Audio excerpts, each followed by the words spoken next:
അപ്പോൾ ഇന്ന് നമുക്ക് റേഷൻ കടയിൽ നിന്നൊക്കെ കിട്ടുന്ന പുഴുങ്ങലരി വെച്ചിട്ട് നല്ലൊരു ഇഡ്ഡലിൻ്റെ റെസിപ്പി നോക്കിയാലോ. അതും മിക്സിയിലാണ് കേട്ടോ നമ്മളിത് തയ്യാറാക്കുന്നത്. അപ്പോൾ ഇതിൻ്റെ മാവ് നമ്മൾക്ക് അരച്ചെടുക്കുന്ന സമയത്ത് മിക്സി കേടാവും എന്നുള്ള പേടിയും വേണ്ട. പിന്നെ ഇനോ ബേക്കിംഗ് സോഡ ഈസ്റ്റ് ഒന്നും ചേർക്കാതെയാണ് തയ്യാറാക്കുന്നത്.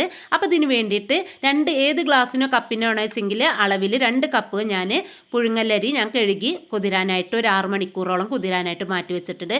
പിന്നെ 2 ടേബിൾ സ്പൂൺ ഉഴുന്നും അതുപോലെ തന്നെ ഒരു 1/2 ടീസ്പൂണ് ഉലുവി ഇതുപോലെ കഴുകിയിട്ട് കുതിരാനായിട്ട് മാറ്റി വെക്കാം. അങ്ങനെ അരിയൊക്കെ ഒരു 6 മണിക്കൂറിന് ശേഷം നമ്മളൊരു കൊട്ടയിലോ അരിപ്പിലോ ഇട്ട് നല്ലവണ്ണം വെള്ളം ഒന്ന് വാർത്തതിന് ശേഷം മിക്സിൻ്റെ പൊടിക്കണ ജാറിലിട്ടിട്ട് ഇത് പുട്ടിനൊക്കെ പൊടിച്ചെടുക്കണ പോലെ ഇത് നല്ലവണ്ണം ഒന്ന് പൊടിച്ചെടുക്കാം.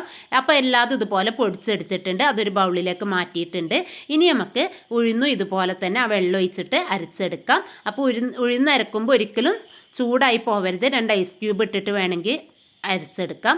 ഇനി ഇതിലേക്ക് കുറച്ച് ഉപ്പും ഉഴുന്നും അരച്ചതും ചേർത്തിട്ട് നല്ലവണ്ണം തന്നെ ഒന്ന് മിക്സ് ചെയ്തെടുക്കാം.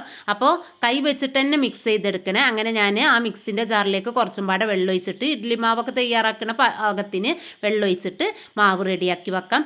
ഇത് അടച്ച് വെച്ചിട്ട് ഒരു 5-8 മണിക്കൂറോളം പൊങ്ങാനായിട്ട് മാറ്റി വെക്കാം. അപ്പോൾ ആ മാവൊക്കെ ഇവിടെ നല്ലവണ്ണം തന്നെ റെഡിയായി കിട്ടിയിട്ടുണ്ട്. അപ്പോൾ തണുപ്പുള്ള സമയത്താണെങ്കിൽ നമുക്ക് കാസറോളിലോ കുക്കറിലോ ഒക്കെ ഇറക്കി വെക്കാം കേട്ടോ. അപ്പോൾ അധികം പൊങ്ങിയിട്ട് കിട്ടില്ല. ചൂടുള്ള സമയത്താണെങ്കിൽ പെട്ടെന്ന് പൊങ്ങി കിട്ടും. ഇനി ഇതിലേക്ക് ലേശം ഉപ്പും പാടെ ചേർത്തിട്ട് നല്ലവണ്ണം തന്നെ ഒന്ന് ഇളക്കിയെടുത്തിട്ട് നമുക്ക് ഇഡ്ഡലി തട്ടിൽ എണ്ണ തടവിന് ശേഷം മാവ് ഒഴിച്ച് കൊടുത്തതിന് ശേഷം ഒരു 10-15 മിനിറ്റ് ഇതൊന്ന് വേവിച്ചെടുക്കാം. അങ്ങനെ ഇതിവിടെ വന്നിട്ടുണ്ട്.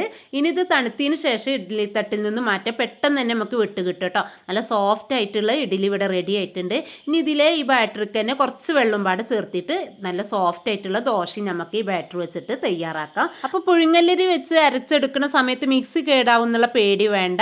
ഈ രീതിയിൽ ഒന്ന് ഇഡ്ഡലിക്കുള്ള മാവ് തയ്യാറാക്കി നോക്കൂ. അപ്പോൾ ഇതുപോലെ ഇഡ്ഡലി എല്ലാവരും ഒന്ന് ഉണ്ടാക്കി നോക്കണേ. വീഡിയോ ഇഷ്ടപ്പെടുകയാണെങ്കിൽ സബ്സ്ക്രൈബ് ചെയ്ത് സപ്പോർട്ട് ചെയ്യണേ.